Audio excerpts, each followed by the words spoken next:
join. I got a letter from Department of Health Services. Did they wish to service my health already?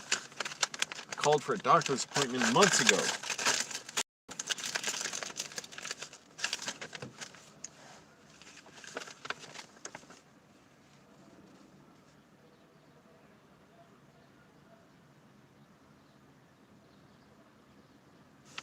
Good, I don't have to do anything. And damn it, I gotta get a new box cutter. My box cutter's all rusty. It won't. What do you gotta spray stuff with to keep it from rusting?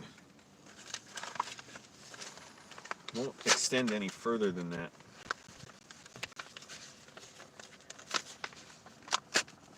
Yeah.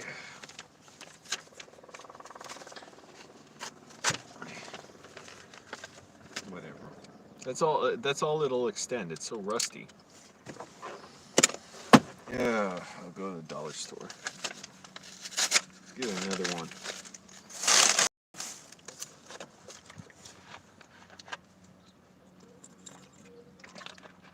Also, I'm tired of cutting my own hair. My hair is cut terribly, which you can't really notice unless, you know, you're looking in the mirror like me every day, but yeah, break the loop. I'm not living in my car just yet, at least. I'm just out of the apartment today. I had to go out, but I don't want to be around it much either. You know, less said about my roommate, who is abusive and jealous and was like a catty, spurned lover. The better, because I've said what I wanted to say about it, what I need to. I'm trying to avoid him, which is it just involves being busy. The fact that he texted me initially while he was home and I was home, and he wouldn't even come to my room, kind of shows me he's a coward, but it also shows me, you know, if he didn't think, you know, I'm a grown man and I have no reason to not report him to the authorities or to defend myself. If he attacked me, why wouldn't he just walk over to my room and talk to me, you know? I talk to my roommates. I'll yell for him if I need him. One, he just fucking ignores me. The dopey one with the girlfriend. He left a sock in the bathroom. I'm like, yo, man, like, hey, like, what's up? I was gonna say, like, hey, what's to say? He's just ignoring me. I'm like, oh, fuck it. I'm already outgrowing this apartment. I'm a 36-year-old man living with 4 guys. It's like, what am I doing there? But it's fine, you know. Hey, that's where I am. It's fucking $875 a month. But I had to go out and do stuff today anyways. Got a bunch of food from the food bank that should last me for a week. And I'm spending very little money out eating. That's good. And I had to check my mail. And I'm going to go into work today a little bit, get some extra work done. Just doing a ton of work and trying to make as much money as I can too, but it's hard to do everything. But, you know, I don't even like using that word hard. It's good. It's all good. I'm enjoying it. Like, I'm doing more. You know, my job's going well. I was really worried at first, like, they're just going to fire me. Like, oh, man, they don't really need me here. They're going to fire me. But now I can, you know, nothing's ever assured, but I've been there like 2 months now. Yeah, actually, 2 months, just about exactly. And now it's like I already have a good handle on the job. There's still things I'm learning. And I am taking 2 film coloring courses. One is just like a single masterclass, like 4.5-hour masterclass, which is great. Like, I've been watching it so much. I love it. And eventually, you know, I'm going to get a powerful laptop to do film coloring and editing. And the thing is, I don't have much room for anything. I don't even have room for a desk in my room unless it like folds up and I can put it to the side. Because, well, I guess I'd have to put something on my lap for the laptop. But I already just put the laptop in my lap.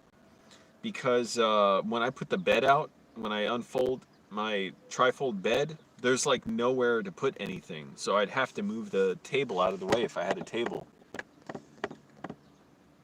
Oh yeah, my employers, they like what I'm doing. They know I'm doing good work. They see the hours I put in. I'm going in earlier than they even ask me, 7 or 7:30, and I'm often leaving 7 or 8 at night. I often just skip my second lunch. Not often. 99% of the time I just skip my second lunch because you got to take a lunch every 5 hours. I don't even take it. And I'm just trying to do a bunch of work, and I'm losing weight too. That's good. I want to. So not only I'm taking 2 film coloring courses, I'm really excited for this. I'm finally taking a screenwriting course. I've wanted to take one for so long from someone I really am interested in studying, Corey Mandel. I immediately went out and got the book, the only reading material he requires for the class. It's not a film book.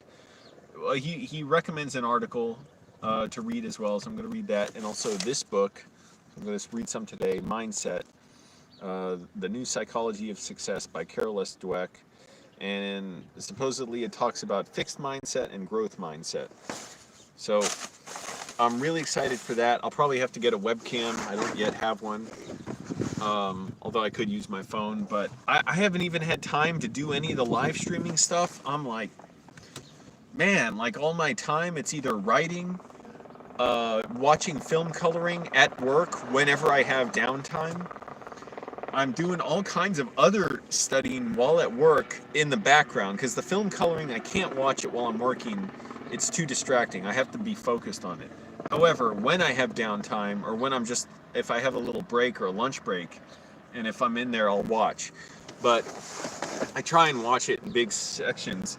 But the other thing is, I'm just studying anything I can. I listen to SAG-AFTRA interviews constantly. I watch the silent comedy watch parties from Ben Modell and Steve Massa constantly.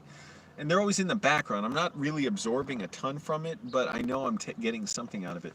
And I started looking up Robert Israel, the silent film composer, because he does these amazing scores for Harold Lloyd films. I have the old Harold Lloyd box set, or I had it. I don't know if I don't know. But I had it when I was in Virginia. It's not out of print now. It's too bad. It was like 50 movies or something, 7 discs. And he does the score for pretty much everything on there. And he does the best silent film scores to me. Like, I've heard other film scores for Harold Lloyd films. They're not that good. Or they did a show in the 70s or something. They rescored it. It sounds like they were trying to be too modern and make it feel too modern and faster paced and make it like he has his own theme song. I'm like, it's enough. You're doing too much. Robert Israel, I've known that name for over a decade now, and I didn't know who he was. I looked him up. I saw his videos on YouTube explaining how he scores stuff. I'm like, this is amazing. This guy's a genius. And he's here in LA. So I hope to work with him someday or somehow collaborate with him. And he does amazing scores, not just for Harold Lloyd films, but all kinds of silent films, dramas, other comedies. He's done at least one Buster Keaton film, The General, and his score for that is excellent. But he does amazing scores, and the problem with a lot of silent film scores, they do way too much. I was watching something where there was a different score for the Harold Lloyd films, and the composer added like synced up sort of sound effects or like cymbal crashes or hi-hats or whatever you call them for every time there was a gunshot on screen. And it's like, what are you doing? Do you think we're not going to trust? Do you think the silent film is so deficient? Like, oh, it doesn't have sound. That's too bad. We got to add in sound effects. I like Robert Israel scores very, very sparingly do music cues for things on scene, and when they do, they're very subdued, very light, very rarely and intermittently, and they often don't sound like what you'd expect it to sound like. So there's like a train whistle in one, and he doesn't do like a whoo, like an actual whistle. Wow, that sounded bad. My voice is terrible. It sounded like a and it's really good. It keeps you off balance. Anyways, he does it great, and it doesn't overpower the movie. So I'm like, holy crap, like I'm just learning more.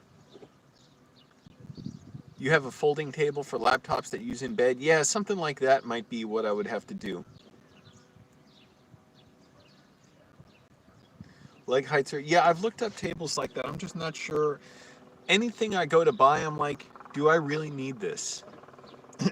I was looking at stuff at the food bank. I'm like, this would only be $1, but do I really need this?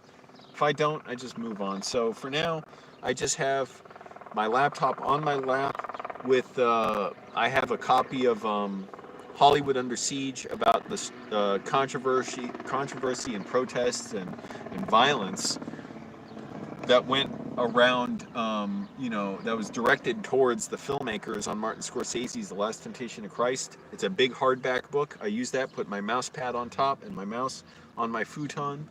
I use that so I have a mouse, and that's it. It's like, do I really need a Surface? Maybe at some point. And I will need a bigger laptop because even watching the coloring course on the work computers, I can watch it and see everything in high resolution. It's clear, especially the text. On my laptop screen, I'm like, oh, this is so small, the text is almost unreadable. It's not just because it's small, it's like messed up. It's not even blurry, I would call it. Just, it's like pixelated. So I definitely need something, either a bigger laptop or at some point, here's the other thing, a desktop. But with a desktop, I need a little bit more permanence of where I live. Whether I move out tonight or tomorrow or in 6 months from my apartment, I don't I don't have room for a desktop. That I really wouldn't have room for. I'd have to pack it up every time I use it, and I'd only have 10 minutes to use it each night with my job. But I'd have to have somewhere more permanent and where I'd have more room for it. Maybe I'll rent an office. I don't know. But I definitely need more space and more money. So, but I can't. It's not a complaint. I'm doing well. So things are going well. Hello, Too Tall Rob. I'm doing well, thanks. I haven't seen. I don't think I've seen To Live, but I've seen Yamu Zhang or Zhang Yamu. I thought that's how you called his name, but I've seen that often with Chinese names. You can, I guess, depending on how it's translated. Of his films, I think he directed Hero, right? I saw that in theaters in 2004, and I saw House of Daggers. I was probably a little young to appreciate those. I'd have to see him again. And I saw House of Flying Daggers in 2005, I think, in a theater I worked at. So I'd have to see it again. I don't know. Is To Live a fantastical movie, or is it kind of set in reality? Because Hero and House of Flying Daggers were the kind of wushu, like, kung fu, aerial combat, like very, very fantastical, like mythic fairy tales. Yeah, like I said, I don't know. I'd have to watch them again because I don't know if I could appreciate them when I was younger. They were interesting, especially more so, I think, House of Flying Daggers. I did like in Hero the different color schemes for each section of the movie, and also I like that Jet Li was doing something cool. And a lot of his American movies that I've seen, they're pretty dopey stories. Wow, okay. To Live is a very down to earth. It depicts a Chinese family's struggle. And I was just thinking the words "to live," that's in Japanese, apparently, if that's the translation of Ikiru. Akira Kurosawa's movie, a movie I love, about a Japanese bureaucrat who finds out he's dying of stomach cancer and he hasn't really lived, and he tries to connect with people and just like renovate a public park and go through all this bureaucracy for it, and he dies like 2/3 of the way through the movie, and the rest of the movie is people discussing what his legacy really was. And it's really good. It's beautifully shot and it's sad, and oh man, I saw that in 2005. That was really good. I'm not sure I ever saw it again, but it's really good.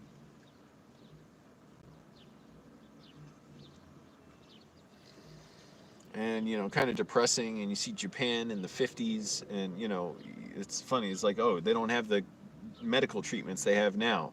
Yeah, they have x-rays to show stomach cancer, and there's not much else they can do for this guy.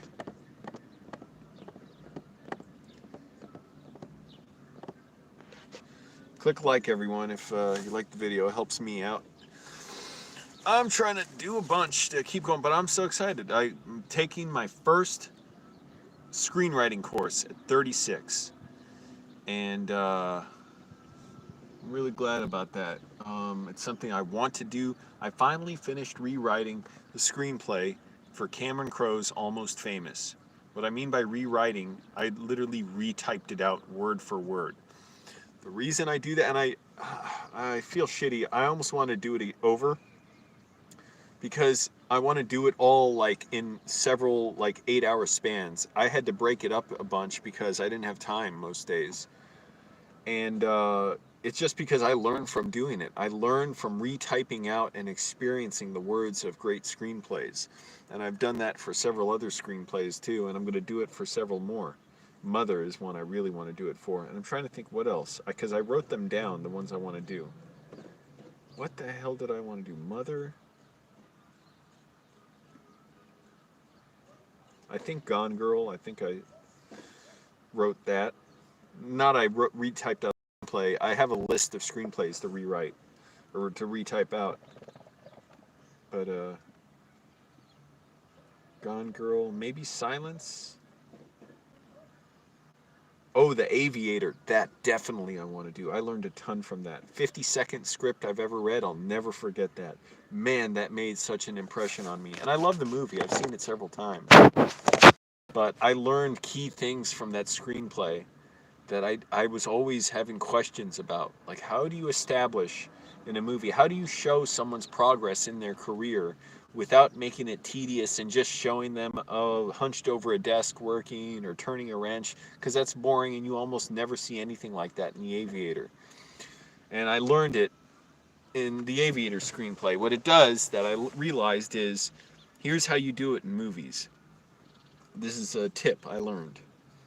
I don't know if any screenwriters are watching, but you have the character just go through their story, their drama, whatever, have it all relationships.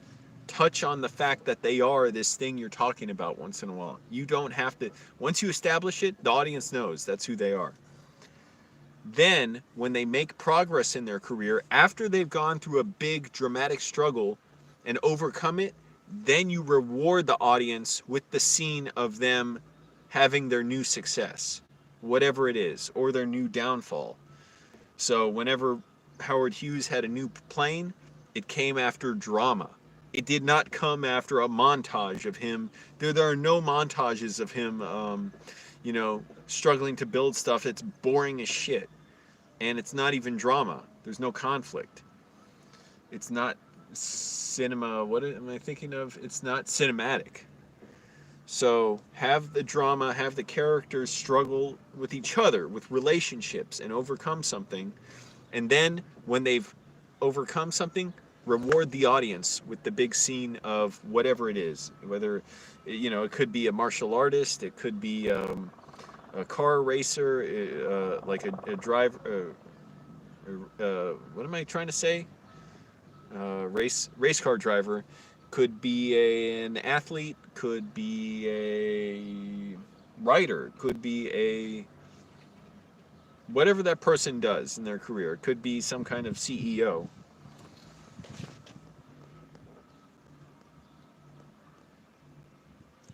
And click like, everyone, helps me out. I'm trying to fit these videos in whenever I can. I realized having a big YouTube live stream setup, it's going to take a little while. Just because I don't have time. Like, even today, I got to go over to my job, do some extra work. I got to just catch up on work while barely anyone else is in the office. So, I'm not getting a bunch of emails and phone calls. And, which is good to get those too, and it's not a problem. I like it. But, that and, just take care of everything I got to do. And then tonight, do more writing, and then I'll have time. Here's the other thing. I can't really park outside my building most days unless I find a parking spot in the 2-minute window whenever one opens up. There are literally people who double park all on the streets around me and leave their hazard lights on and just will wait in their car for, I don't know how long, an hour, 2 hours, until someone leaves so they can park their car overnight there. Me, I just park on the busy streets, but it's funny. I was driving around here in North Hollywood. I'm by the park I hung out at for so many hundreds of days while I was homeless because I like coming here. I had stuff to do around here anyways. And I saw a car parked on the side of a road, just demolished. A pickup truck destroyed, and half the truck was up on the sidewalk, ripped apart. And the car behind it was ripped up. And that car I know had been damaged before, I think, because I've seen it there before, I'm pretty sure. If not that one, I've seen other ones. So that's the thing. It's like me having my car on the street, I got to figure at some point it's going to get destroyed. I don't know when. I'm hoping I can move somewhere where I can park my car in a garage before then, but it is not safe.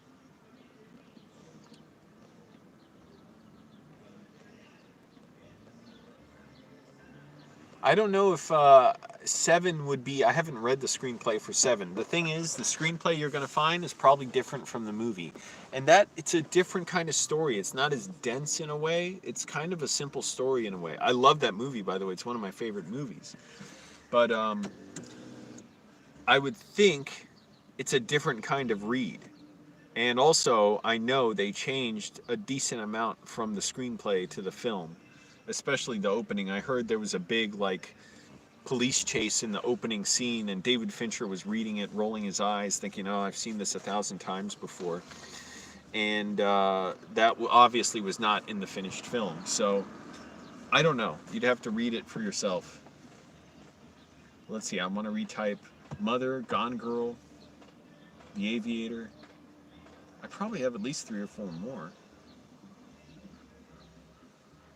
I already retyped Adventureland. That is such a great movie. Holy crap.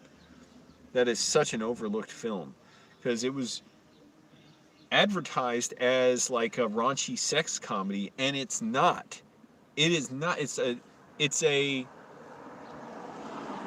sort of dramatic comedy about a coming of age story, and it's amazing. It's wonderful. I saw that movie when I was 23 or 24, and I'm like, man, that's the only movie I wish I could go back to when I saw it, in a way. I mean, I don't really wish to, but like, it was such a time when I was close to the age of the characters in the movie and could understand sort of like what they were going through. Such a great film, and it's so underseen and underknown. I don't think movies like that get made anymore for that budget. I think it was made for like $17 million. Of course, maybe you could do more of that now with special effects, so you could, maybe there's ways you could do it more cheaply, but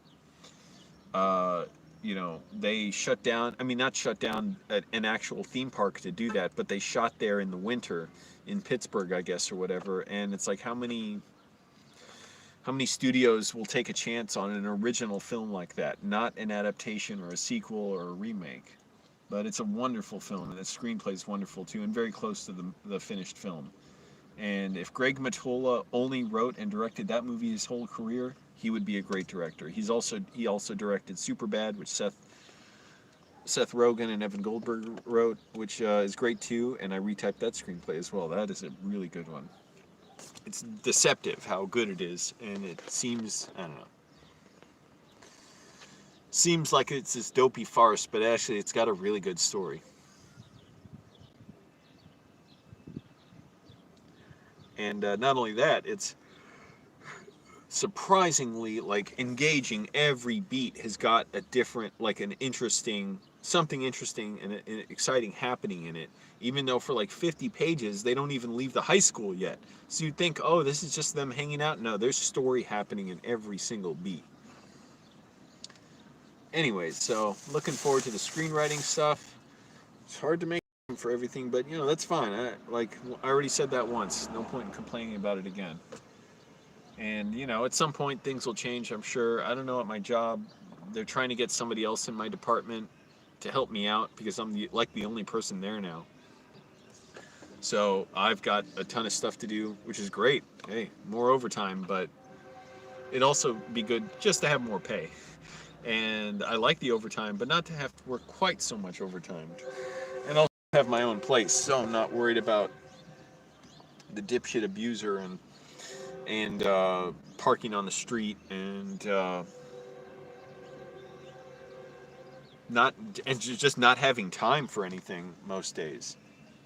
I slept through my alarm the last 2 days. I never do that. I'm like, what the hell is going on? I had to change it to a more dramatic sounding alarm, like beeps, because before I had it birds chirping and like very light sort of like piano coming in, and I slept right through it the last 2 days. Fortunately, I get up so early anyways, like I was still up fairly early, but I don't like doing that. I wanted to get up at 4 a.m. today. I got up at like 5:45 because I saw some light in the window. I'm like, what the hell? What time is it?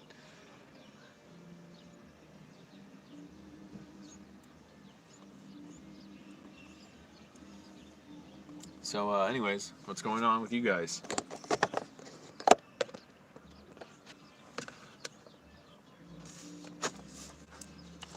My car is finally mostly cleaned out now. How amazing is that? I never even use these fucking things I got from the dollar store. Block out sun. Should I even keep these? They don't block out much sun, and you gotta put them on each time you roll up the windows and take them down. I don't know. I just don't know.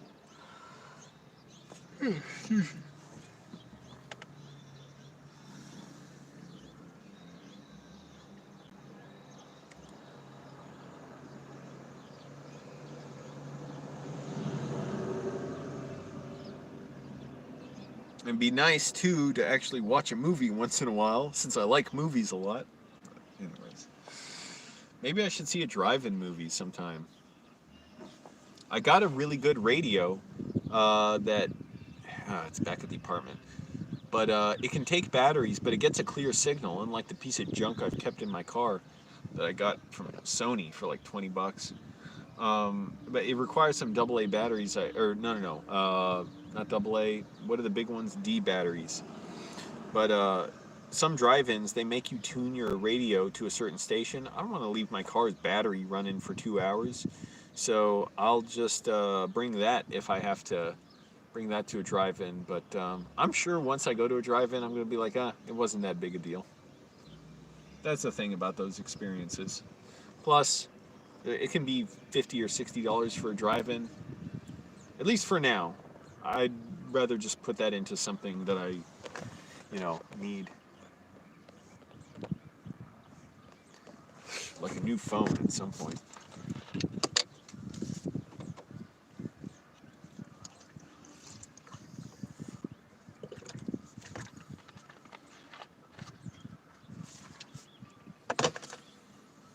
But because I can't park most places around my apartment until 6 p.m. when the meters stop running, I think I'm just going to be at my office most of the day and work a few hours and then just watch coloring YouTube or film coloring videos, the courses that I signed up for that I wish I could watch live, but there's no time. So I don't even like to say I wish I could watch it live. I'm working, so I'm doing something during the day.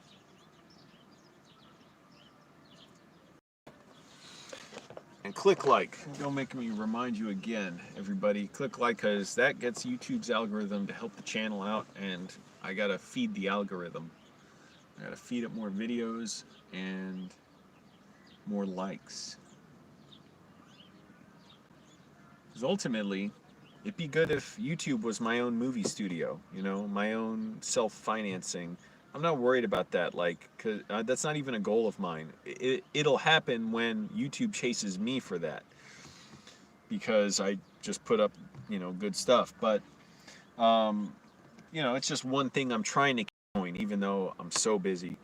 But at some point, it'd be good if, YouTube was a way I could put out my movies, or leverage to put out my movies elsewhere. Like put up the trailer here, behind the scenes stuff, and then put the movie in theaters.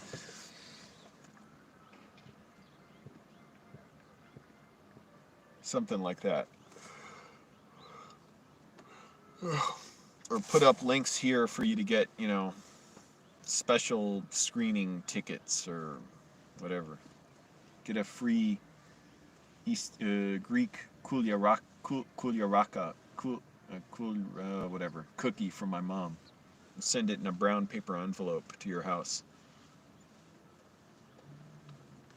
My mom's doing well, by the way. I keep telling her to take the vaccine already for COVID. She keeps delaying because she just makes excuses. I'm like, she could go around the corner from her house and get one.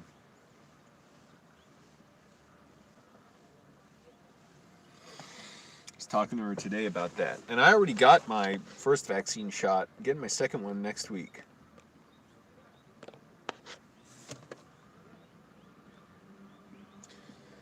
Yeah, Slime Toy, I just want you to know I don't appreciate you saying come live with me and move to my country. That's creepy. I don't want to hear that stuff. So you got to respect me. That's the last thing I'll say about that. You said it in another comment a few days ago.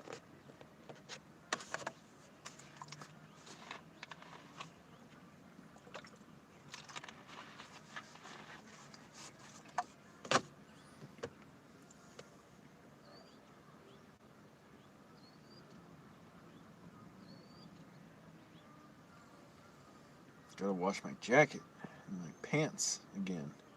Why do they need washing so often?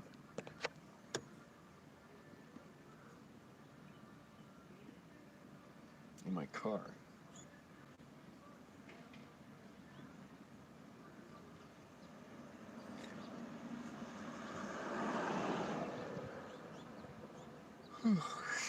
Excuse me.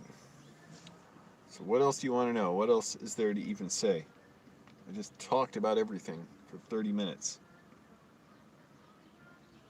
I've shaved every day now, I think, since I moved into my apartment. That's amazing.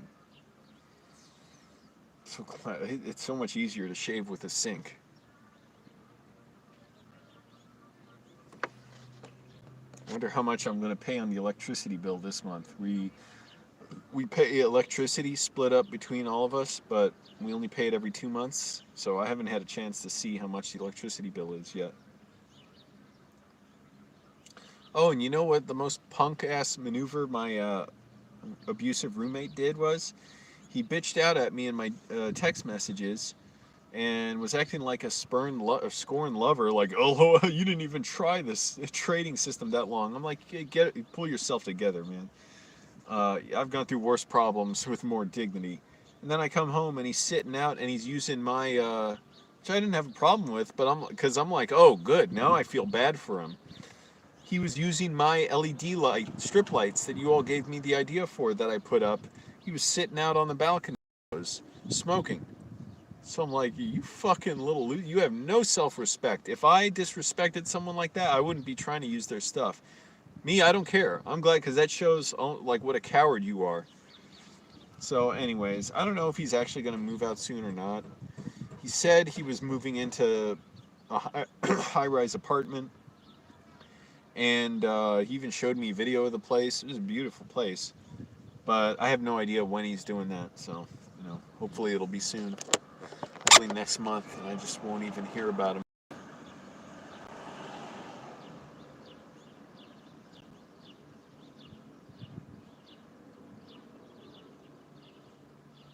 Oh, and then he did the pathetic, like, I felt embarrassed to see a grown man do this.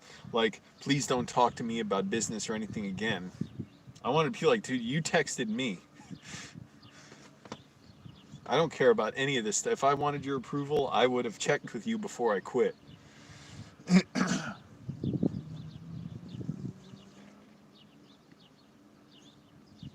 Should I eat my cottage cheese now? I have some in the trunk of my car. I just ate a salad, a chicken salad.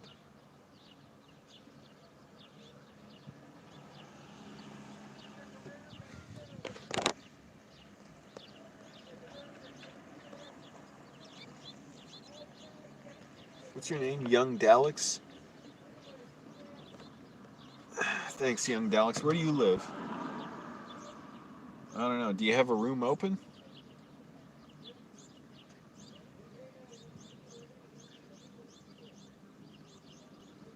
But really, it is ludicrous trying to get an apartment in LA unless you have a lot of money and the luxury of just picking where you want. Because even if you have the money for apartments, they go so quickly. And landlords are fucking sadists. Seriously, the only two landlords I've met out here were fucking sadists. The one guy who's like, why do you want to rent 6 months? I wanted to be, the potential roommate was there. I didn't want to scare him or make him uncomfortable, but I wanted to be like, you can't fucking disrespect me like that. I need to know what you're like. And why wouldn't I want to renew after 6 months? And not only that, this other landlord I met, holy shit, what a pain in the ass she was. I won't even get into it. So basically I'd paying $1,000 a month. You can't come home too late. Um, she didn't even want me to run the shower water to test it myself to see if it runs warm. She's like, "Oh, it runs." I'm like, "But I got to see it. I can't just go by your word." And also, you can't even use half the house. You can't use the oven. Not that I have time for that because I'm not on the homeowner's insurance. You have to be very quiet, which, like, I'm okay with. I don't know what to her is very quiet.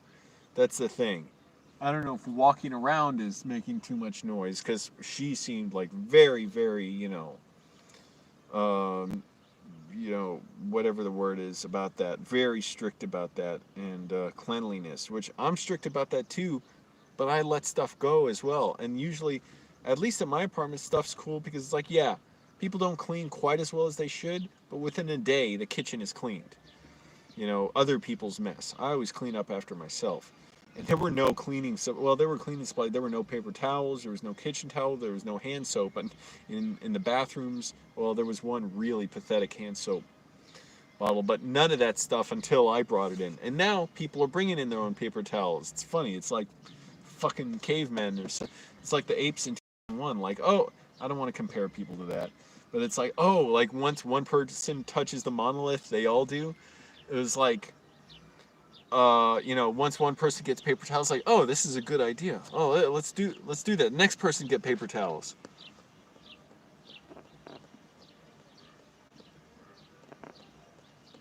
Enough, slime toy. You went over the line when you were talking about me living with you, moving into your country, wherever that is.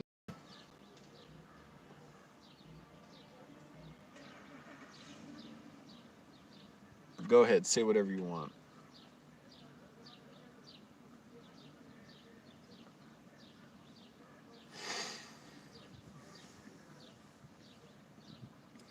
But anyways, enough about that stupid crap. But yeah, landlords, it's hard to find a good one. Holy crap, I mean, good one. A less bad one. Fortunately, I don't even deal with the landlords at my building. I deal with the guy I rent from. He's a pretty cool guy.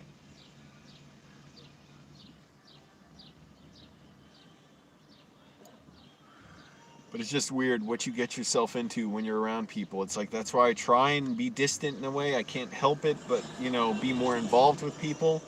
And then the problem is once you're involved with something, then you're really a part of it. And if you try and get out, people can really not like that.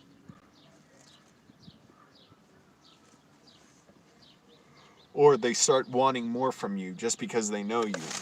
It's a really delicate thing you have to balance. Because, I want to be friendly and just open with people, and then people can abuse my trust.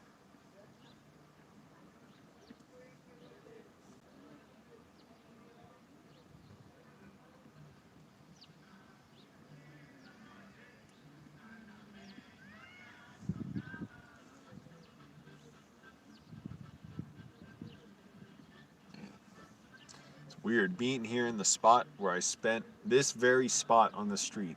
I had a specific spot I like to be. I changed spots based on what I was liked and didn't like, but this spot was my last spot that I would park in for the last few months when I was homeless, and I just like it here.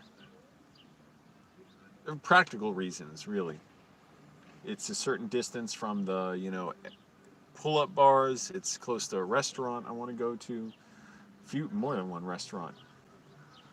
It just works for me.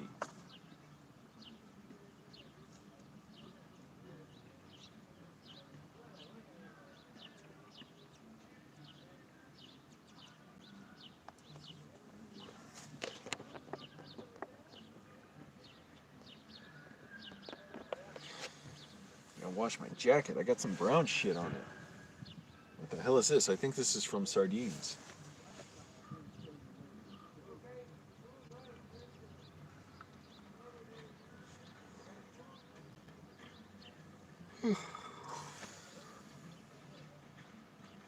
Also, I'm thinking now that I'm getting closer to my goal weight. Although it's funny, I last time I weighed myself like 2 weeks ago, I was 183 pounds, but I was still pretty thin. I know I have more muscle now. I still have at least 15, maybe probably 20 pounds to lose. I don't even want a cheat meal. Like, I get disgusted from looking at even a little bit of extra food. And I don't think I'm going to have like a big cheat meal on camera or anything. I don't know, camera, not camera, like a Long Island or New York guy or something. Like Canada or law enforcement, whatever. But I don't know if I'd have any kind of special meal for that. Maybe I'll just keep it a small, healthy meal and just say, hey, I made it to my goal weight, whatever. Because I don't even want to eat anything big at this point. I feel like shit if I eat an extra 150 calories with a meal. Because I've gotten pretty used to limiting what I eat. And if I don't keep it to like pretty clean food most of the time. So I don't know what that would be. What would I get?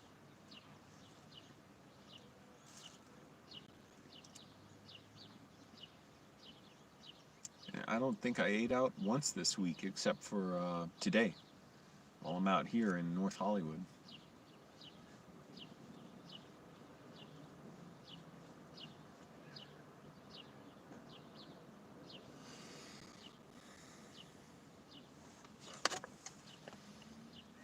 Got to go to the water filling station, fill up my water bottle. That's what I like to do here at the park. Fill up my water bottles as if I'm still homeless.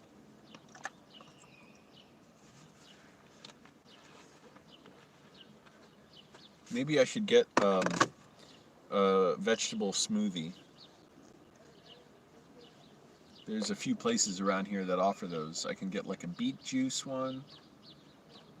Man, beet juice, you have that, pisses red for days. It's kind of scary at first, you know, and you forget, like, oh yeah, I drink beet juice.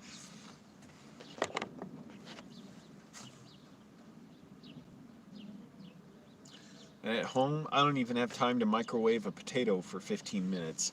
I just fucking eat canned sardines or canned salmon, and I gotta get more canned sardines or salmon. Canned vegetables, canned beans, like that's it. Like I'll have a little meal, if that, before bed.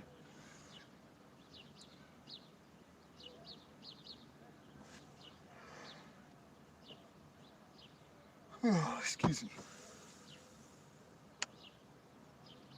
But check out Adventureland if you haven't seen it. Someday I want to make a big video featuring Adventureland because I have not really seen like reviews of it online except for one Film Radar did, but reviews of it that really have an audience, you know, that get an audience, that reach an audience, and that really get into what makes this movie so special and great. Not just great, special. It's very, very rare for a movie like this to exist. It's beautifully shot, well acted, so well written. Bill Hader's in it, very funny. It's funny, his character and Kristen Wiig's, they're the two that are like way over the top in it. Like they are so out of reality. I love them in it. They're so funny. But it's weird, like, oh, like it's a serious, like dramatic movie, a dramatic comedy. Martin Starr is wonderful in it. Holy crap, he gets such sympathy from me in that performance. It's just beautifully shot. I'm like, holy crap, this is a special film. It should not be overlooked. And I want to do like a special look at that with my mom to make it like one of the only videos on YouTube that does this. There are other, you know, people just reviewing it the way I'm talking now, but nothing against that. Just I want to do it, you know, with an actual production. Angelo's mom on cinema on Adventureland. Hello, the zombie man. What the fuck am I walking so close to my car for? You all see that?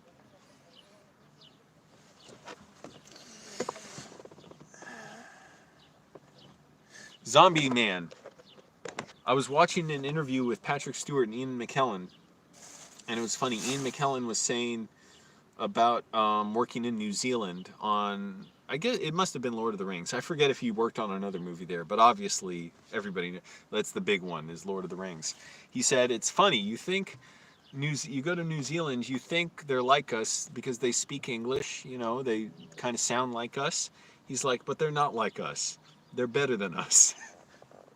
I don't know exactly what he meant by that, but that's cool. Like, I'm not saying anything bad about it. I'm just like, that was a funny surprise, because I'm like, oh, what's he mean they're not like us? Because, you know, I don't want him to say something derogatory.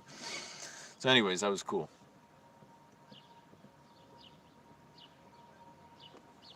What time is it in New Zealand? I don't even know what time is it. What time is it in LA? I don't even know. I haven't looked at it. 1:13 in the afternoon. Man, I used to wake up around this time. No wonder I was so depressed all the time. I gotta wake up early. I don't know why I slept through my alarm the last 2 days. I never do that.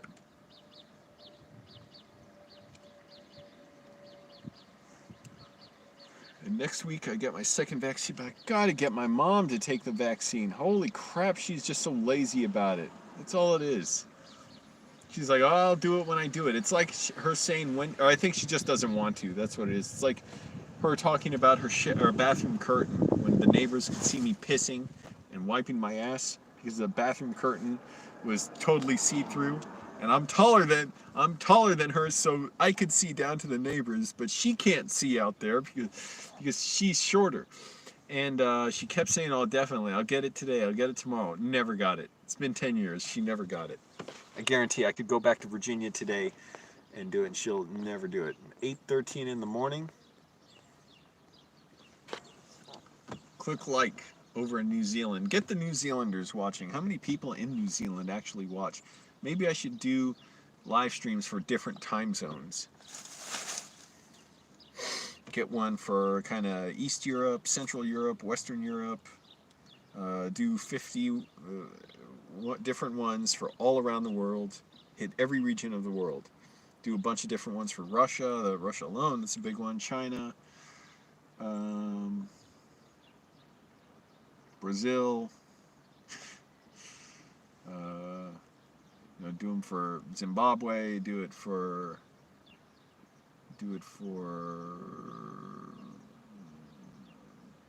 Where else is in the world? Anyways, I don't want to be an American and name other countries and make it sound like, you know, demeaning or, you know, whatever. But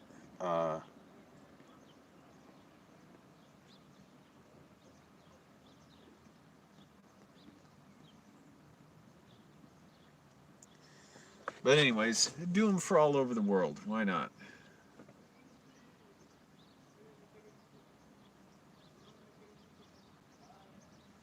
And get my professional YouTube stream setup going. I just haven't had time. Don't have time. That's not even a complaint. I don't like saying it like a complaint. I just have a lot of things I'm doing. Trying to do this as much as possible. AMAP. AMAFP, as much as fucking possible.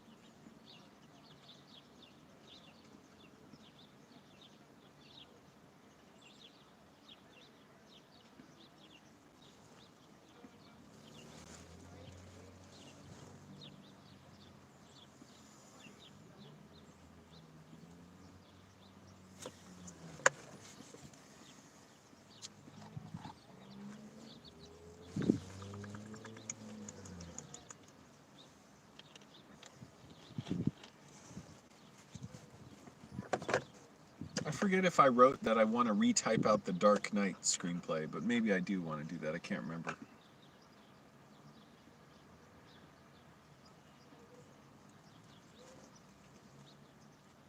And I outlined every single scene in Adventureland to better understand it. That was really important too.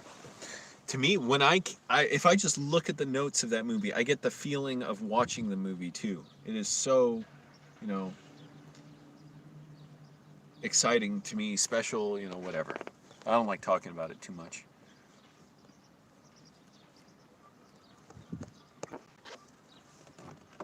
Because, you know, experience it for yourself. What do I have in here? What are these old receipts?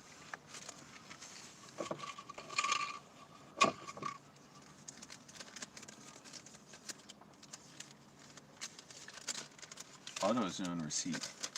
and it is so old you need a spectral thermometer or whatever to read it. The previous owner had this in here. Backside you can read, but there's barely something there. Wait, which way's up? I can't even tell. I see the word total, approval, 5840. Oh crap! And when I hold it up to the sun, the text on the back comes through. If a part fails during the warranty period, so that part's a little bit more clear. Yeah, I have no idea what this is for. 8876, whatever. 1699 part. I suppose like the FBI could restore this or something, or I don't know. Do you think I need this for whenever the day comes I sell this car, or probably not? If I didn't need it this long, I won't need it later. It's getting hot.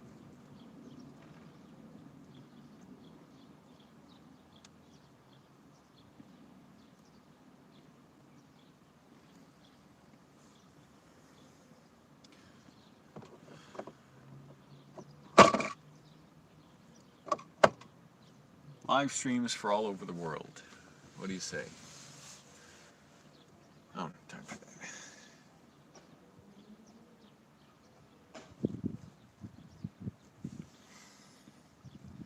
Well, I guess I should fill up this water bottle and get to work. And get to studying and drive home and do more studying. At some point, how much do I really need to make to have my own apartment here?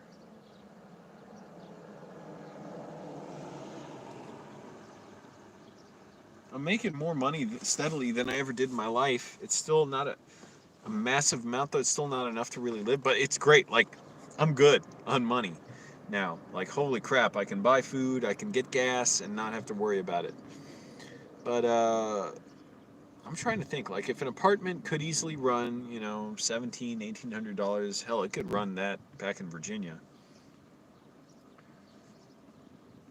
Then I should be making probably at least like $5,000. I don't want to be making less than that and struggling to pay it, you know. No more than 1/3 of my income. That's a good rule. But what's like 1,500 times 3? 3,000, 4,500. So yeah, actually that's not far off. $5,000 at least. But I should really make it like 10,000 or something. I mean, you know, you got to make a lot to get by. Oh, we're getting there. Another few 100,000 people watching these videos.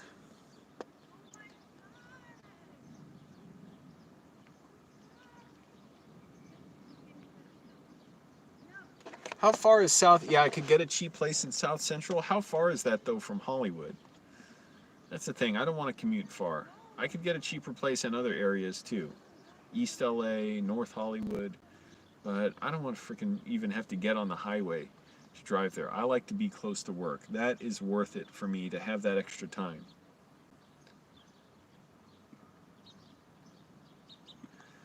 And not spend the extra money on gas and maintenance on my car.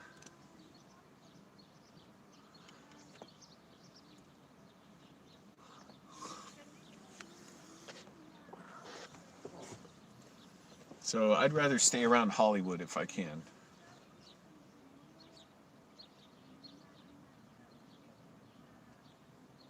At least as long as I'm working in Hollywood.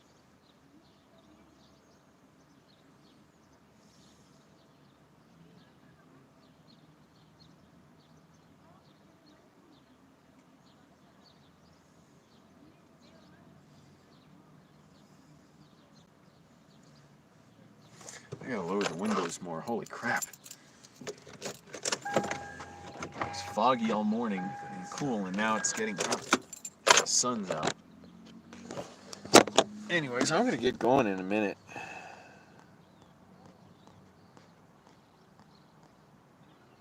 live in Australia, it's much cheaper than the States. That's not what I've heard.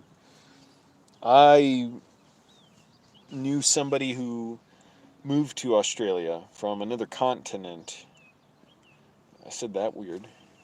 And, well, it costs a lot to move to another country, but I don't know. I know Alex Proyas lives in Sydney, and he's, from what I can remember, he talked a little bit about, local housing policy and politics and the government there.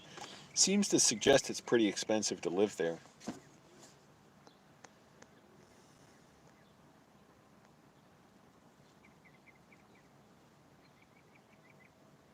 Oh, thank you for that, Pez Boss, about my mom.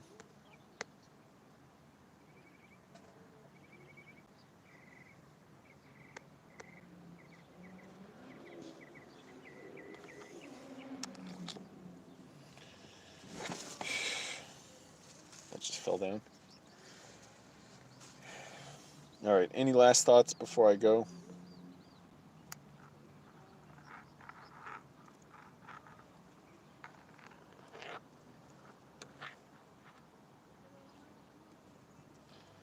Because I'm going to get going soon and go to work. It's my stylus for my phone. I hate using my fingers.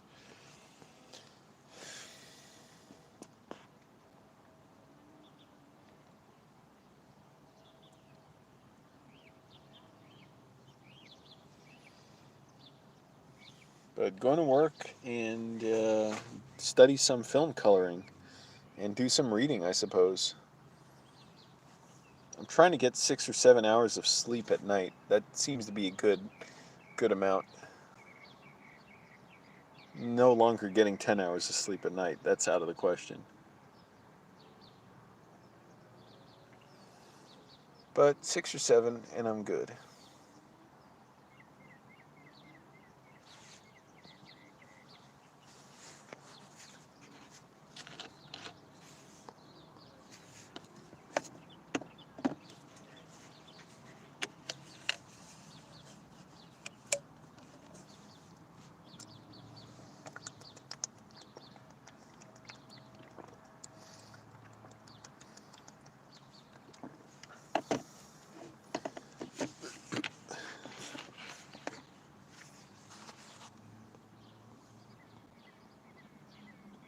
Thanks, Pez Boss.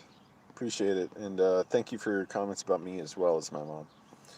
All right, I'm going to go. I got to fill up my water bottles, walk across the park to do that, and do the rest of my stuff for my day. Thanks for watching, everyone. Bye.